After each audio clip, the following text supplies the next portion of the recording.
Hey, let's talk about Thuvia, Maid of Mars. This is number 4 in the Barsoomium novels by American science fiction writer Edgar Rice Burroughs. This was written in 1916, and this is a part of Marsathon 2020. So yes, this is the number 4 book in the series, and it's kind of marks a shift here because we go from John Carter, a gentleman of Virginia, ex-Confederate soldier, and his adventures rescuing the Deja Thoris, uh, Red Martian Princess of Mars, and we shift to Cathoris, who is the son of Deja Thoris and John Carter, Car Thoris. Um, Interesting naming scheme there, but yes. And his love affair with Thuvia, another Red Martian princess of Mars, and they appeared in the two books previous to this, and yes, there was definitely the hints of romance and stuff like that. And indeed, at the beginning of this book, it is John that not Carter that Catharsis loves Deja Thoris, but it's like not Deja Thoris. That's his mom. That would be weird. You know, these are all naked people walking around on the planet of Mars, and we don't want to make things weird. No, Catharsis loves Thuvia, but Thuvia has been promised to another because she's a princess, and princesses get promised to people. And we switch into what is the usual thing with Edgar Rice Burroughs, which is a kidnap plot because of like Deja Thoris, Thuvia has got lots and lots of people who fall in love with her, and indeed throughout the story, other guys will fall in love with her as well and cause more plot complications. But in this one, she has another suitor, Ashtok, Prince of Dusar, who gets very handsy with her at the beginning of this novel, and she rejects him quite severely. And Catharsis jumps in, being very kind of the gallant, kind of noble, kind of knightly paladin figure to it's like, hey, hands off the lady, kind of that sort of stuff. He doesn't take too kindly to this, kidnaps Thuvia, and a little unbeknownst to Catharsis, because Catharsis gets blamed for the kidnapping, which causes all sorts of political machinations, and indeed seems to, as the novel goes on, we find out that it's basically John Carter at the end of the Warlord of Mars had managed to kind of get all the races to get together and kind of like heal their wounds, but this is now threatening to split apart the Red Martians and also pull in the Green Martians and all the other Martians into another big battle. But that's really kind of pushed to the side for this. This is all about Catharsis trying to find Thuvia. Now, he doesn't start off well because his flying ship gets sabotaged. He has Edgar Rice Burroughs has come up with this idea of an autopilot, which apparently in 1916 wasn't a thing yet. At least not a working model, but I guess if you're imagining things, that makes things easier. And it's sabotaged, and his ship is taken far down south in Barsoom to a ruin, where luckily, for whatever machinations you think you'd want to send him far a different direction, that Thuvia has also been taken by the Red Martians, all wearing John Carter's livery. Not John Carter's, Catharsis and John Carter's livery, to obviously put the blame on him. And indeed, Thuvia goes through a lot of this plot going, is Catharsis behind this? Is he the one who's kidnapped me? Like, he seemed like an honorable guy, but maybe he's done this.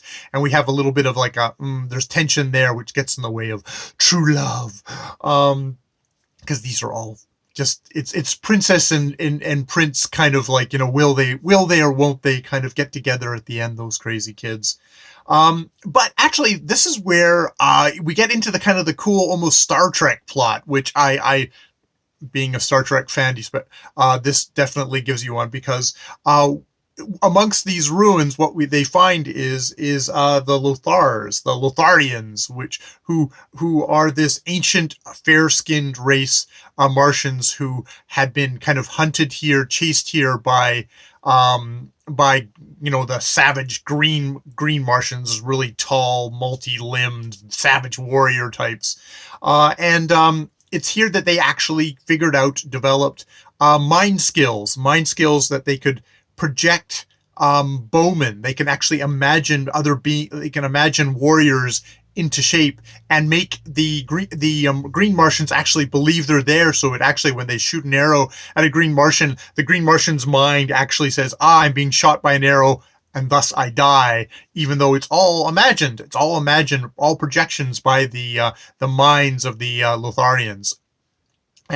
But with the Lotharians have gotten there, all the women and children have died along the way to get there.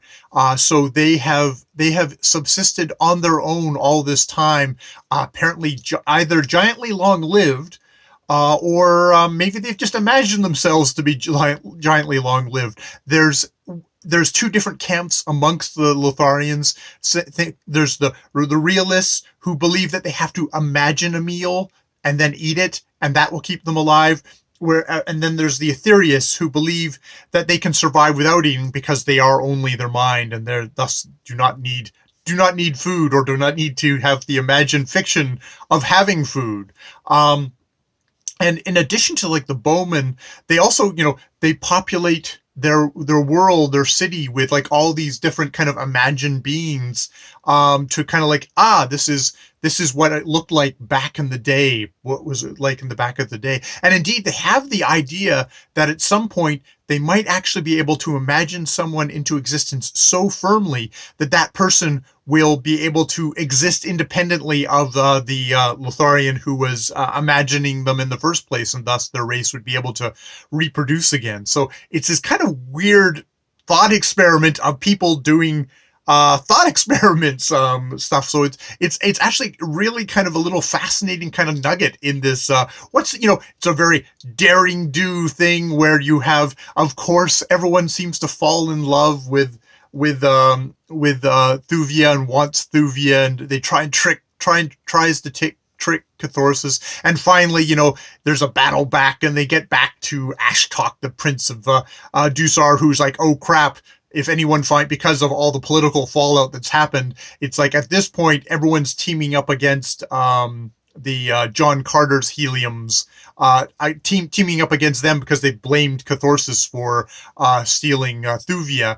But it's like, oh crap! If anyone actually found out, Ashtok's father quite rightly goes, if anyone figures out that we were the ones who were behind this, we would be completely doomed, is what their thoughts are. So, it's like, if Thuvia was around, she shouldn't be around. We should make sure that she disappears entirely. And Ashtok is just a cowardly, handsy kind of, totally your kind of dirty, crappy villain that makes, Catharsis look all the more noble and stuff like that.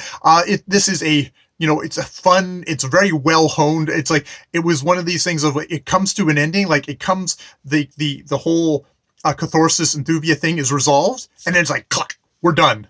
And it just chops, done right then and there, which I really admire in a novel, a novel. It's like, it's so efficient. That's so like, we've hit the point, the resolution, so we stop. We do not have 40, 50 pages of, and then this, and then this. Now, that said, I wouldn't be surprised that when I read The Chessmen of Mars next month, as a part of Marsathon by, this is Pints and Paperback, Steve Donoghue, Book Invasion, Richardson reads, Paperback Junkie. Are you guys still out there? Did you guys all kind of transmigrate to Mars when I wasn't looking? I know Steve's still around.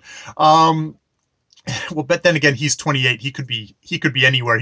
He must be a Lotharian. He's with the power of his mind. He could be here and in Mars at the same place. Okay, I'm getting off on a tangent. Anyways, I will be reading, whether I'm here all alone in my little room or not, I will be reading The Chessmen of Mars next month, which readers of these books. This was like published in 1916. The next novel to perhaps continue right off from this point, I don't know, because I haven't picked it up yet. Didn't get actually published until 1922. So stay tuned, folks.